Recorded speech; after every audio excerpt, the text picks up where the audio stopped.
ചോറ് നിന്ന് നമുക്ക് സാമ്പാർ ഉണ്ടാക്കാം അല്ലേ? വേണ്ട വേണ്ട, അവിയല് മതി. അവന് സാമ്പാർ ഭയങ്കര ഇഷ്ടാട്ടോ. സാമ്പാർ ഉണ്ടെങ്കിൽ ഒരുപാട് ചോറ് കഴിച്ചോളും. പക്ഷെ എനിക്ക് അവിയൽ ഇഷ്ടമാണ്. ചേട്ടൻ എന്താ അവിയല് കഴിക്കൂലേ?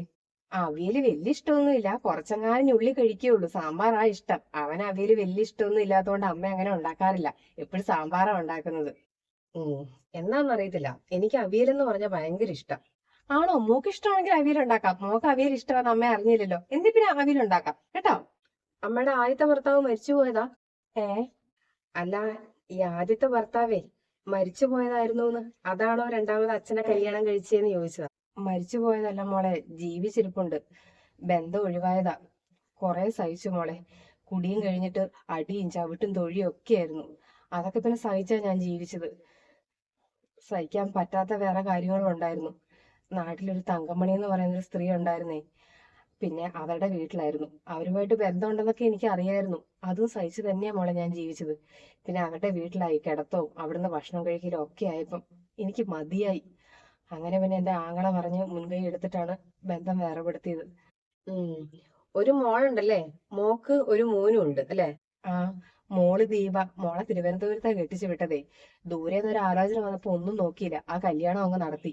ആ നാട്ടിൽ നിന്ന് എന്റെ മോള് രക്ഷപ്പെട്ടോട്ടെ എന്ന് വിചാരിച്ചു. അത്രയും നാണം കെട്ടിട്ടാ എന്റെ കുഞ്ഞ് ജീവിച്ചോണ്ടിരുന്നത്. സ്കൂളിലൊക്കെ പഠിക്കുന്ന സമയത്തെ ക്ലാസ്സിലൊക്കെ പൂരം മദ്യപാനവും കഴിഞ്ഞിട്ട് കയറി ചെല്ലുമായിരുന്നു. പിള്ളേരുടെയൊക്കെ മുന്നിലിട്ടിട്ട് നാണം കെടുത്തുമായിരുന്നു എന്റെ മോളെ. അങ്ങനെ അച്ഛനെ കൊണ്ടിട്ട് കുറെ സഹിച്ചിട്ടുണ്ട് എന്റെ മോള്. ഇവിടുത്തെ അച്ഛനായിരിക്കും അമ്മയുടെ മോളെ കെട്ടിച്ചു വിട്ടത് അല്ലേ? ആ അതെ. ഉം ചുരുക്കി പറഞ്ഞാ ചേട്ടനും ചേട്ടന്റെ പെങ്ങളും അനുഭവിക്കേണ്ട അതിനകത്തുനിന്ന് കുറച്ച് അമ്മയുടെ മകള് കൊണ്ടുപോയി. അല്ലെ, സ്വർണമായിട്ടും പണമായിട്ടും ഒക്കെ എന്തെങ്കിലും കൊടുത്തു കാണുമല്ലോ മോളെ. മതി മതി, ഞാൻ പറഞ്ഞതേ ഉള്ളേ.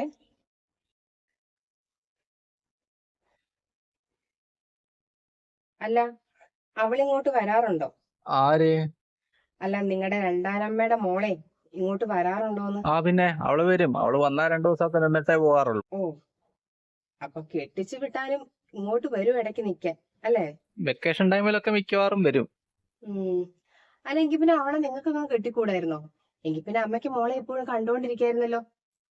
ഏ? നീ എന്നാ വർത്താനാ പറയുന്നേ? അവൾ എനിക്ക് പെങ്ങളെ പോലെയാ. അതിന് നിങ്ങൾ എന്തിനാ ദേഷ്യപ്പെടുന്നേ? ഞാൻ പ്രാക്ടിക്കലായിട്ട് ഒരു കാര്യം പറഞ്ഞെന്നല്ലേ ഉള്ളൂ. അല്ല, അതിലെ തെറ്റൊന്നുമില്ലല്ലോ. പെങ്ങളെ പോലെയല്ലേ? പെങ്ങളൊന്നും അല്ലല്ലോ.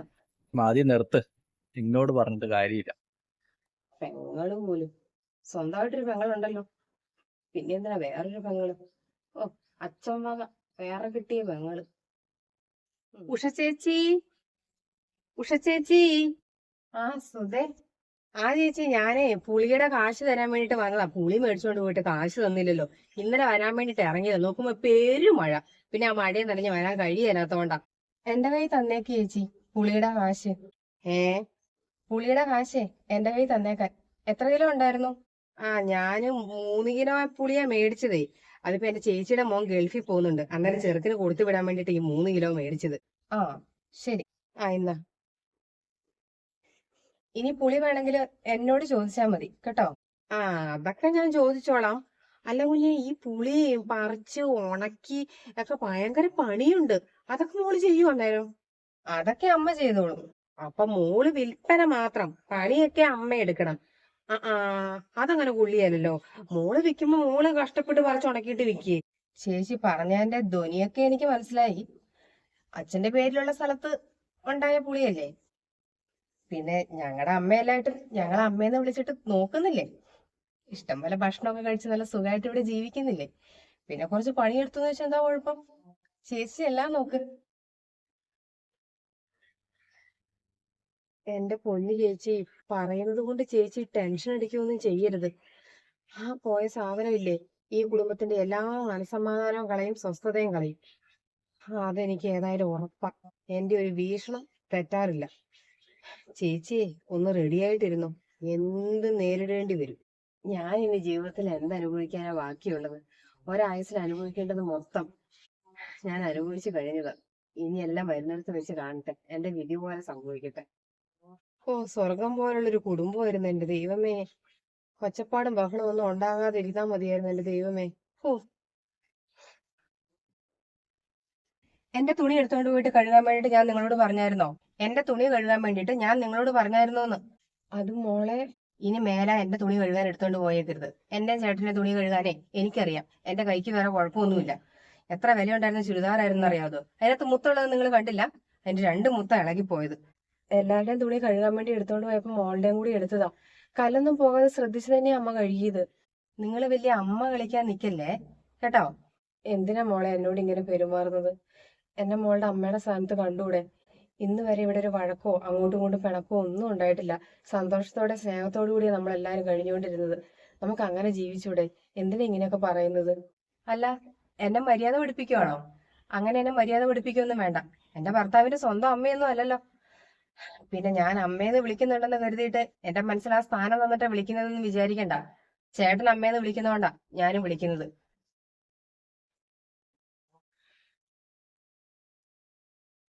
എന്റെ ദൈവമേ, നിനക്ക് എന്നെ പരീക്ഷിച്ച് മതിയായില്ലേ?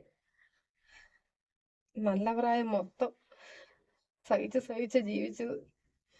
ഇനി അങ്ങോട്ടും എനിക്ക് സ്വസ്ഥത തരൂലേ? അതാ നിന്റെ തീരുമാനമെങ്കിൽ എന്നെ അങ്ങോട്ട് വിളിച്ചോ എന്റെ ദൈവമേ. അമ്മേ, ആ, അമ്മയുടെ മോള് വന്നില്ലേ? ഇല്ല മോയെ, വന്നില്ല. ഇന്ന് താമസിക്കൂന്നാ പറഞ്ഞത്. അമ്മയ്ക്ക് എന്തെങ്കിലും വിഷമമുണ്ടോ? അമ്മയുടെ മുഖം എന്താ വല്ലാതിരിക്കുന്നേ? ഇല്ല മോനെ, ഒരു കുഴപ്പമില്ല. അമ്മയുടെ മുഖം മാറിയിട്ടുണ്ടല്ലോ. നിനക്ക് വെറുതെ തോന്നുന്നതായിരിക്കും. നീ അമ്മയോട് എന്തെങ്കിലും പറഞ്ഞായിരുന്നോ? ഓ, അമ്മ മകനോടൊപ്പം എന്റെ കുറ്റങ്ങളൊക്കെ പറഞ്ഞു തരാൻ വേണ്ടിട്ട് തുടങ്ങി. എന്തൊക്കെയാ പറഞ്ഞു തന്നെ? അമ്മയൊന്നും പറഞ്ഞിട്ടൊന്നുമില്ല. അമ്മയുടെ മുഖത്തെ വിഷമം കണ്ടിട്ട് നിന്നോട് ചോദിച്ചതാ. എനിക്ക് എന്തായാലും അവനെ അമ്മേന്റെ സ്ഥാനത്ത് കാണാനൊന്നും പറ്റൂല. എനിക്ക് സ്വന്തം അമ്മേനെ മാത്രമേ അമ്മേന്ന് വിളിച്ച് ശീലമുള്ളൂ. പിന്നെ വേണമെങ്കിൽ ഭർത്താവിന്റെ അമ്മേനെ വിളിക്കാം. പക്ഷെ എന്റെ ഭർത്താവിന്റെ അമ്മ മരിച്ചു പോയില്ലേ. നിങ്ങളുടെ അച്ഛൻ വേറെ കെട്ടിക്കൊണ്ട് വന്ന സ്ത്രീനെ ആ സ്ഥാനത്ത് കാണാനൊന്നും എന്നെ കൊണ്ട് പറ്റുമൊന്നുമില്ല. നിങ്ങൾ വേണമെങ്കിൽ അമ്മേന്ന് വിളിച്ചു, എന്നോട് വിളിക്കാൻ പറയണ്ട. നിനക്ക് ഇഷ്ടമുള്ള എവിടെയുണ്ട് ഗായു? രാഹുലേട്ടന്റെ ഭാര്യ, എന്റെ ഒരേ ഒരു നാത്ത് കണ്ടേയില്ലല്ലോ. അവള് തുണി നനയ്ക്കാൻ പോയടി. നീ വരുന്ന കാര്യം ഞാൻ അവളോട് പറഞ്ഞില്ല. വരുമ്പോ ഒരു സർപ്രൈസ് ആയിക്കോട്ടെ എന്ന് വിചാരിച്ചു. അതുകൊണ്ട് മിണ്ടിയിട്ടില്ല. നീ എന്തായാലും 2 ദിവസം നിന്നിട്ടല്ലേ പോകൂളല്ലേ? കൊച്ചിനെ കൂട്ടാതെ വന്നോണ്ടാ ഞാൻ ചോദിക്കുന്നത്. ഞാൻ 2 ദിവസം നിന്നിട്ടേ പോകൂളമ്മേ. പിന്നെ ഇത്രയും ദൂരം നിന്ന് വന്നിട്ട് നാളെ തിരിച്ചു പോകാൻ വേണ്ടിട്ട് പറ്റുമോ? രാഹുലേട്ടൻ വരുമ്പം പറയണം നാളെ എവിടെയെങ്കിലും ഒക്കെ കറങ്ങാനൊക്കെ പോവാന്ന്. ഇപ്പൊ ഭാര്യ ഗായും കൂടി ഉള്ളതുകൊണ്ട് അടിപൊളിയല്ലേ. പിന്നെ അച്ചു വരും. അത് പിന്നെ എപ്പ വന്നാലും ഒരു കറങ്ങാൻ പോക്കുള്ളതാണല്ലോ. അതുകൊണ്ട് ഈ പ്രാവശ്യം എന്തായാലും പോകുവാൻ പോകാതെ ഒന്നും ഇരിക്കുകയില്ല. അപ്പൊ നീ വരുന്ന കാര്യം അച്ഛനെ വിളിച്ച് പറഞ്ഞായിരുന്നല്ലേ? അച്ചു വരുന്ന കാര്യം എന്നോട് പറഞ്ഞില്ല. പിന്നെ ഞാൻ വരുന്ന കാര്യം അവളോട് പറയാതെ അവള് കുറച്ച് കഴിയുമ്പോ ഇങ്ങ് എത്തും. ആ ഗായു, തുണിയൊക്കെ കഴുകി വന്നോ? ഓ, ഇതാണോ അമ്മയുടെ മോള്? കല്യാണത്തിന് കണ്ട ചെറിയൊരു ഓർമ്മയുള്ളൂ.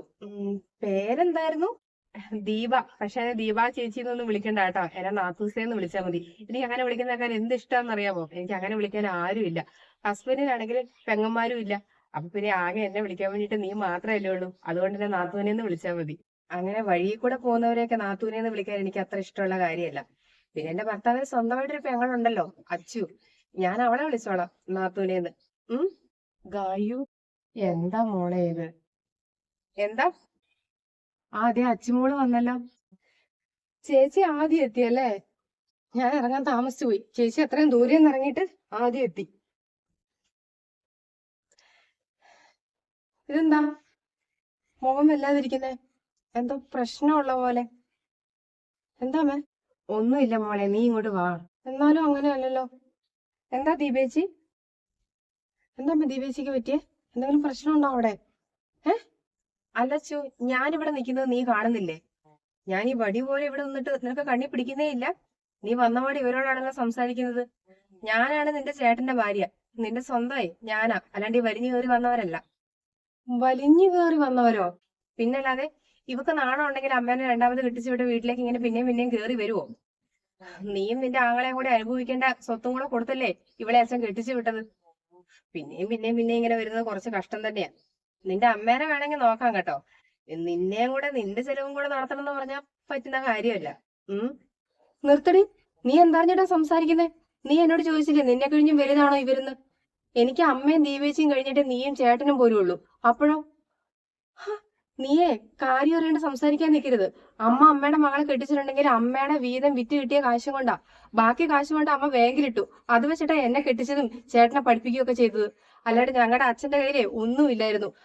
എന്റെ അമ്മ മരിക്കുമ്പം മരണം വരെ ചികിത്സിച്ചതിന്റെ കുറെ കടബാധ്യതയല്ലാതെ വേറെ ഒന്നും ഇല്ലായിരുന്നു.